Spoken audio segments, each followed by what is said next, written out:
Kisah akan berfokus pada seorang pencuri bernama John. Saat ini ia baru saja melakukan pencurian dan akan kabur. Namun karena kakinya terluka dalam pencurian tadi, ia melipir dulu ke sebuah minimarket untuk membeli perban dan beberapa antibiotik. Namun baru saja mendapatkan apa yang ia butuhkan, tiba-tiba Open the fucking register! Who's gonna pay for that? ya, meskipun John sudah menyelamatkan bapak pemilik minimarket itu dari perampokan, berita tentang si John terkait perampokan yang baru saja ia lakukan malah membuat si pemilik langsung menodongkan senjatanya ke arah John, sehingga ia pun memutuskan untuk pergi saja dari sana. Got time? My store. Get out! Selain kondisi kakinya yang terluka, ia juga sangat ketar-ketir tatkala siaran radio di mobilnya membahas tentang kasus pencuriannya, sehingga John harus bersembunyi terlebih dahulu karena memang saat ini ia tidak bisa pergi kemana-mana. Dengan menyamar sebagai orang terlantar, John mulai door-to-door dari satu rumah ke rumah yang lain, berharap bisa dibiarkan menginap satu malam saja, agar setidaknya ia bisa tenang dari kejaran Pak Polisi. Gagal di rumah pertama karena tidak memiliki persiapan, John kembali mencari rumah lain yang kali ini ia mulai dengan mencari informasi dari kotak surat, dan kebetulan ada salah satu rumah yang bisa ia kunjungi setelah melihat ada surat dari pacar si pemilik rumah dengan John sendiri yang akan menyamar sebagai teman pacarnya. Yes, is this Warwick? Hi, Warwick, back in the it's country. John. I'm a friend of And the Julius. airport lost my luggage.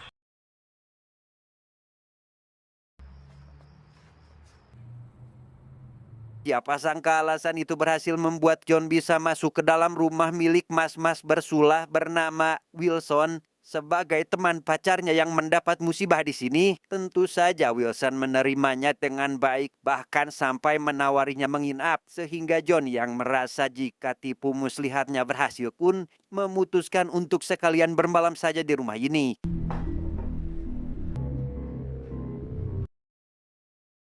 Dalam Wilson menawari minuman untuk John nikmati, sedangkan Wilson sendiri saat ini masih sibuk karena sebentar lagi teman-temannya akan datang. Dan di sini saya akan menjelaskan sedikit tentang bagaimana John bisa masuk. Di sana John berpura-pura sebagai teman pacar si Wilson yang saat ini sedang berlibur di Sydney, dan ia mengaku kenal dengan pacar Wilson saat mereka liburan bersama. I don't feel like I really found my true calling yet.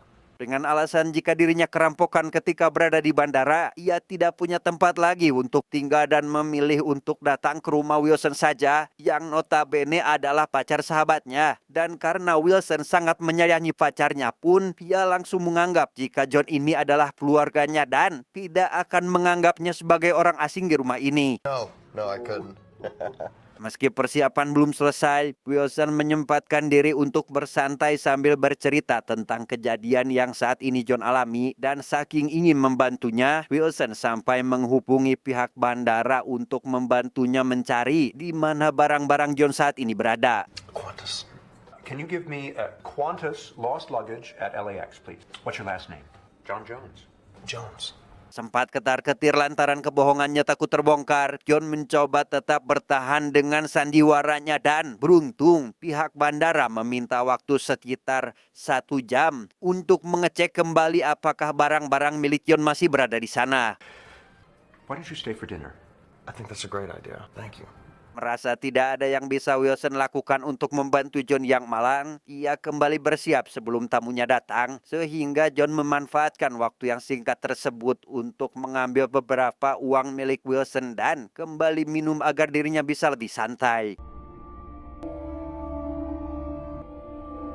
Singkat cerita, tibalah waktu yang ditunggu, yaitu waktu makan malam. Selesai dengan semua persiapannya, Wilson mengajak John agar duduk di meja makan untuk menyambut kedatangan para tamu undangan. Namun setelah tahu jika salah satu tamu undangan adalah seorang jaksa, John pun akhirnya memilih untuk pergi saja dari sana dengan alasan ia tak enak badan. No, sit down, listen. Di tengah perdebatannya dengan Wilson, radio malah menyiarkan berita tentang John yang saat ini adalah seorang buron, awalnya ia akan pergi dari rumah dengan damai. Namun karena takut jika Wilson akan menangkapnya dan melaporkan kepada teman jaksanya, John meminta agar ia membatalkan pertemuan ini dan berjanji tidak akan melakukan apa-apa. Hello, Rupert, it's me. I have to cancel. I have a terrible migraine.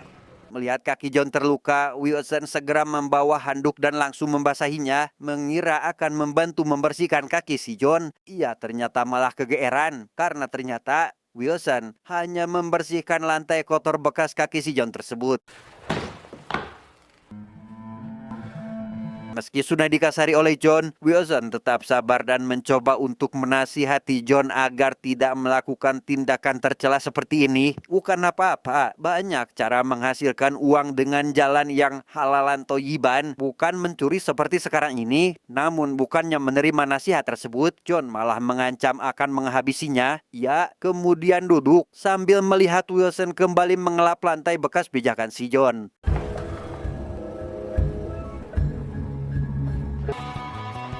Tepat ketika John duduk di kursi, ia tiba-tiba saja merasa pusing dan langsung ambruk saat itu juga. Tanpa merasa kaget, panik, atau apapun sebutannya saat itu, Wilson mendadak marah-marah dan mengomel sendiri karena teman-temannya malah membatalkan acara makan malam mereka. Entah siapa Wilson yang sebenarnya, ia terlihat tenang saat memandangi John yang sudah pingsan, seolah ia sudah merencanakan semuanya. Sadar dari pingsannya, John sudah dalam posisi terikat di kursi meja makan serta teman-teman Wilson yang ternyata sudah datang. Ketika melihat Wilson berbicara dengan para tamu undangan, ia merasa heran karena tidak melihat bebenguk siapapun kecuali mereka berdua yang ternyata Wilson sebenarnya tidak punya dan tidak kedatangan tamu karena saat ini ia hanya berbicara dengan teman hayalannya. This is our new friend John.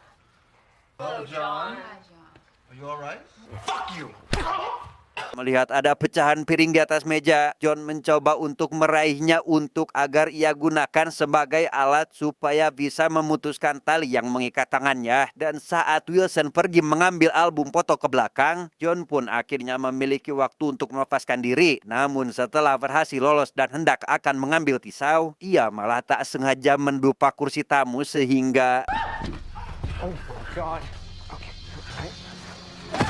kembali sadar untuk yang kedua kalinya. Kali ini Wilson memperlihatkan album foto, yaitu para tamu tadi undang yang juga pernah berkunjung ke rumahnya, yang ternyata tidak ada satupun dari mereka yang selamat. Waktu dibagi menjadi beberapa bagian, antaranya ada makan malam, tengah malam, dan dini hari, dan di tiap waktu tersebut akan memperlihatkan bagaimana nasib mereka dari awal sampai akhir.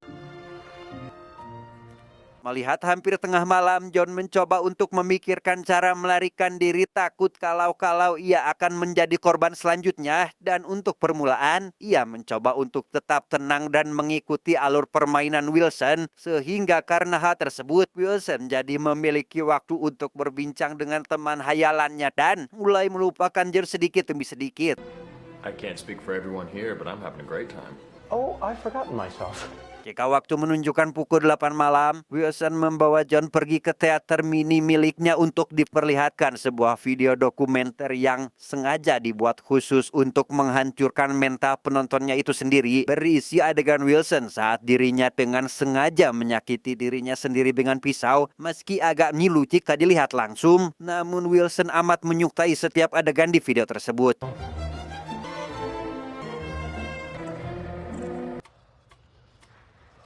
Ketika waktu sudah menunjukkan hampir tengah malam, dimulailah pesta meriah dengan puluhan tamu undangan yang masih sama seperti keempat teman Wilson, yaitu orang-orang hayalan. Meski ruangan tampak sesak, namun John tidak melihat satu orang pun kecuali Wilson itu sendiri.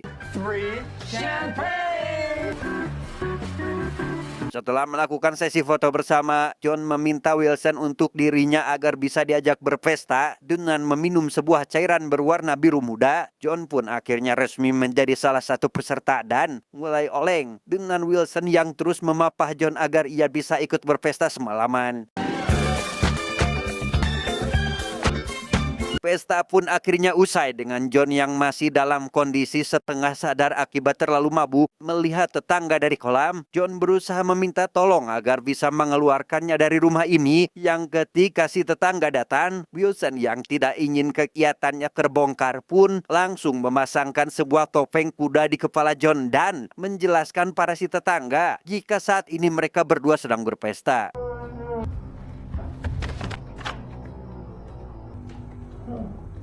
Selesai dengan ibu tetangga, Wilson yang khawatir jika luka di kaki John meninggalkan jejak noda darah pun memutuskan untuk langsung mengobatinya meski dengan cara yang agak menyakitkan seperti ini.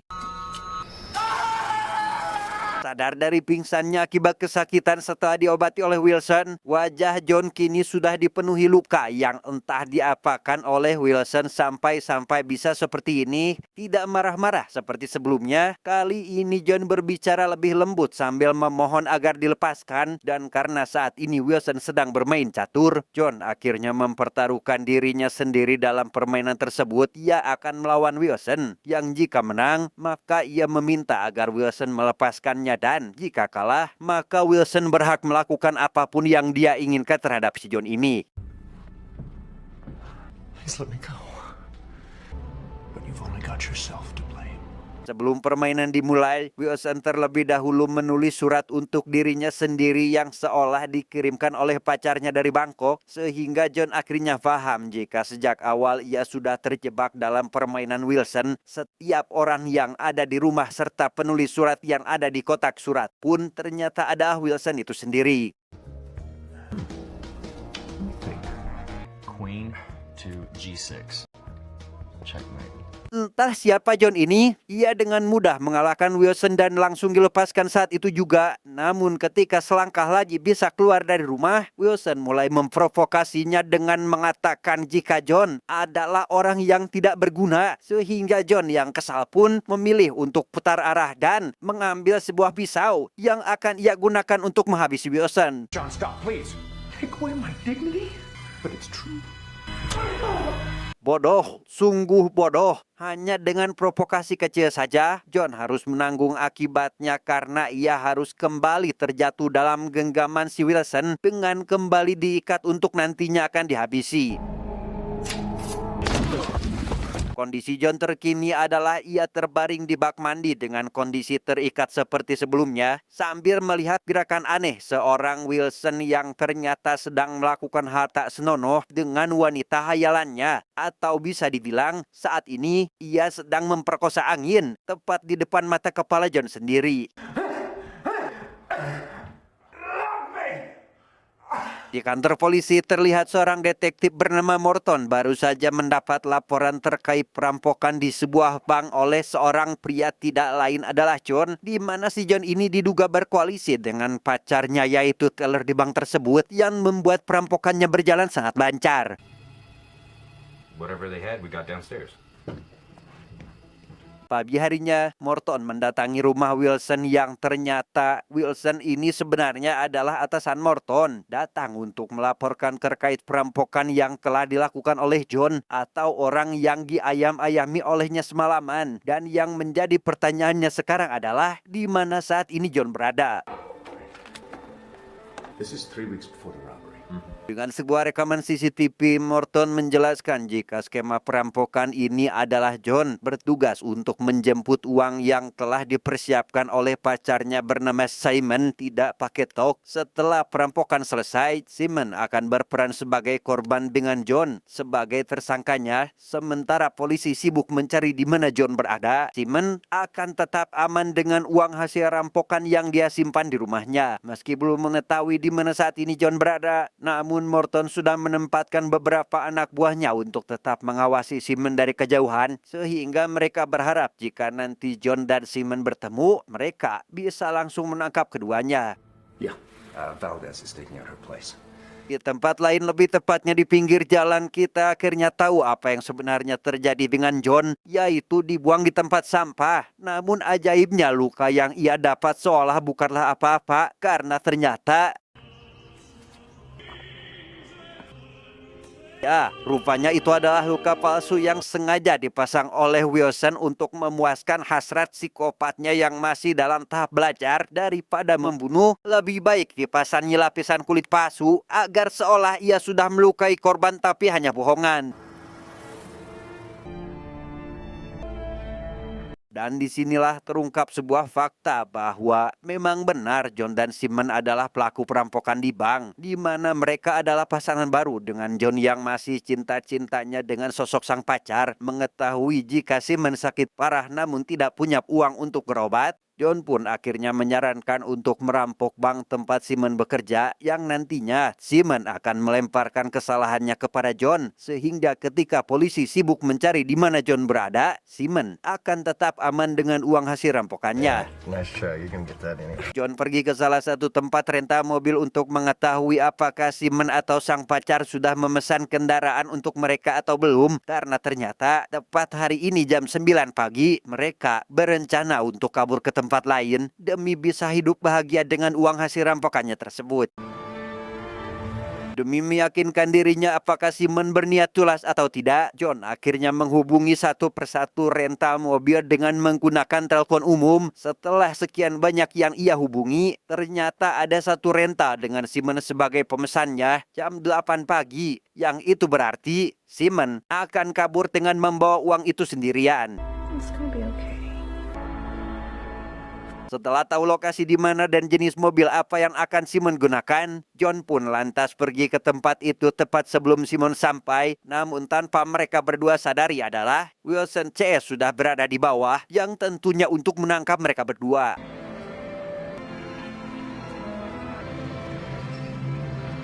Ketika mereka berdua bertemu di parkiran, fakta baru akhirnya terungkap yang ternyata sebenarnya tidak ada yang perlu dikorbankan dalam kasus ini, karena pada diskusi mereka sebelum perampokan, Simon tidak boleh mengungkap identitas si John karena hal tersebut akan menyulitkan mereka berdua dalam pelarian. Menyadari Simon ada pengkhianat dengan mengorbankan John dan kabur sendirian, John pun memilih untuk pergi dengan membawa semua uang rampokannya, meninggalkan Simon yang sebentar lagi akan ditangkap oleh polisi. Baru saja Simon menaiki mobil, Pak Polisi yang sedari tadi sudah menunggu pun akhirnya keluar dan memintanya untuk bersikap kooperatif. Sedangkan John sendiri akhirnya bisa pergi keluar. Namun lagi, sesampainya di bawah saat akan melewati portal, Wilson ternyata sudah berada di sana dan langsung menghentikan si John saat itu juga. Officer, you really think anybody's gonna believe you? So what now, Warwick?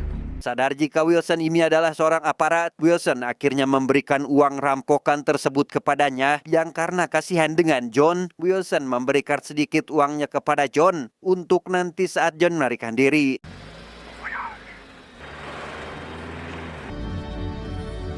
Entah berapa lama waktu berlalu setelah John melarikan diri, Morton mendapat sebuah surat dari seseorang misterius berisi sebuah foto, yaitu John dan Wilson ketika malam pesta. Penasaran dengan punya hubungan apa mereka berdua, Morton pun akhirnya pergi menemui Wilson dan bertanya langsung atas apa yang sebenarnya terjadi antara mereka. You never met him before, right? No. This might come as a bit of a shock. Not.